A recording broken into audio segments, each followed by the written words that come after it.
26 ноября во всех регионах страны состоится географический диктант. Масштабная образовательная акция, инициатором которой является президент Российской Федерации Владимир Путин, проводится Русским географическим обществом уже в третий раз. В преддверии акции по всей республике пройдет неделя географии. В столице, как и в прошлом году, будет организовано 103 площадки.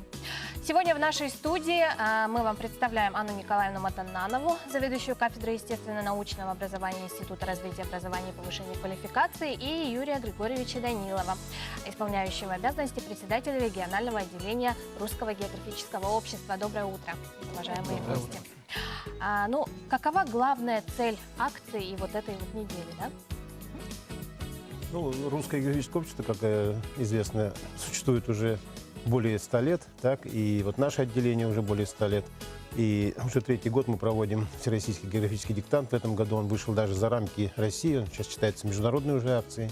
Будет проводиться не только в странах СНГ, но даже и вот в дальнем зарубежье, как говорится.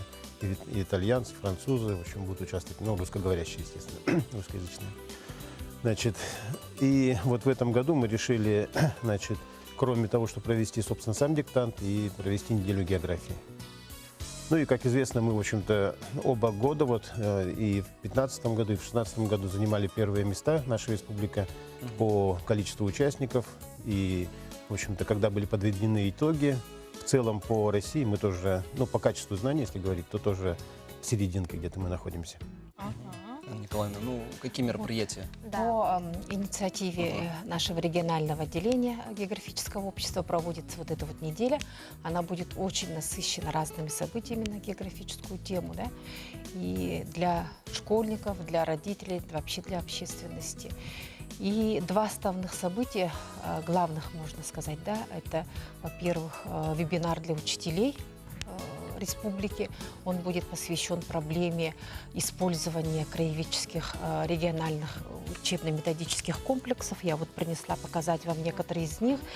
Их у нас сейчас на сегодняшний день разработано в 9 районах они есть. Это, во-первых, учебники. Вот такие вот красочные, очень богатые содержанием. И атласы. Ими пользуются не только учащиеся 5 классов и старших классов, а также родители, учителя, поэтому этот атлас и пособия очень полезные. Далее у нас намечается конференция, видеоконференция с участием Министерства охраны природы, Министерства образования. Также примут участие на местах в районах. Это будут главы комитета охраны природы, общественность. Это состоится в среду.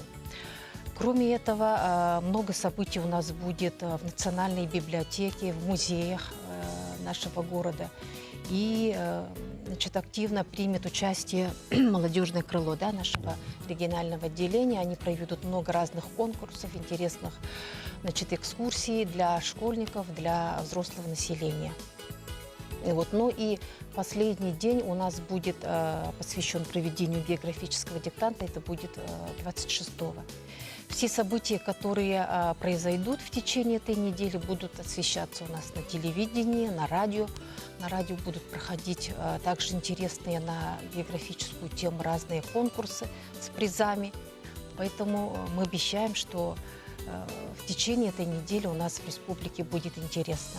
И в районах также каждый муниципалитет сам тоже организует вот такие вот недели.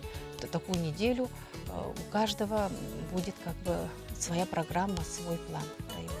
Юрий Григорьевич, сам диктант будет состоять из каких-то этапов? Каким образом? Как и раньше, в общем, он будет состоять из 3 заданий, 3 блока заданий. Первый блок заданий – это знание географической номенклатуры. Второй – это знание терминов. А третий блок – это определить либо регион, о котором идет речь в каком-то художественном произведении, либо участник какой-то экспедиции известной. То есть на такую широкую эрудицию, можно сказать, направление. Юрий Григорьевич, вы сказали, что наша республика занимает одно из лидирующих мест по количеству участников. По вашему мнению, чем обусловлен интерес наших земляков?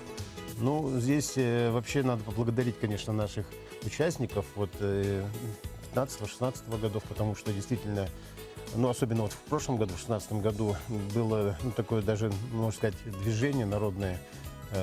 Дети приходили, приводили родителей на места, где проводились диктанты. Вообще потом там осохой пели и так далее. Так? То есть такая, в общем-то, была очень хорошая такая обстановка праздничная.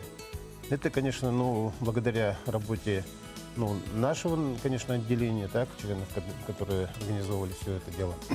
Ну и, конечно, вообще наш менталитет якутский, конечно, мы всегда же хотим быть лучше всех и впереди, как говорится. И вот и в этом году, неделю географии, мы тоже, единственный практически регион, который проводит неделю географии. То есть это наша инициатива. Значит, нужно отметить, что неделя, которая проводится, да, она, конечно, в основном, главным образом направлена на формирование интереса к географии, на формирование того, чтобы люди понимали, что географические знания имеют в жизни в современном мире очень большое значение. Вот это главное то, что мы хотели бы получить по результатам этой недели. Но приглашаются все вне зависимости от возраста. Да, мы приглашаем всех независимо от возраста на принять активное участие в проведении недели и прийти 26-го на географический диктант. 12 часов, как обычно, по местному времени. У нас очень много площадок, практически в каждой школе есть и площадки организованы. По округам в Якутске будут организованы площадки. И надеемся также, что как и в прошлом году, мы организованно участие проведем. будет активное. Спасибо вам огромное за то, что пришли к нам этим утром. Желаем вам удачной работы, удачного проведения географического диктанта. Удачи вам. Спасибо.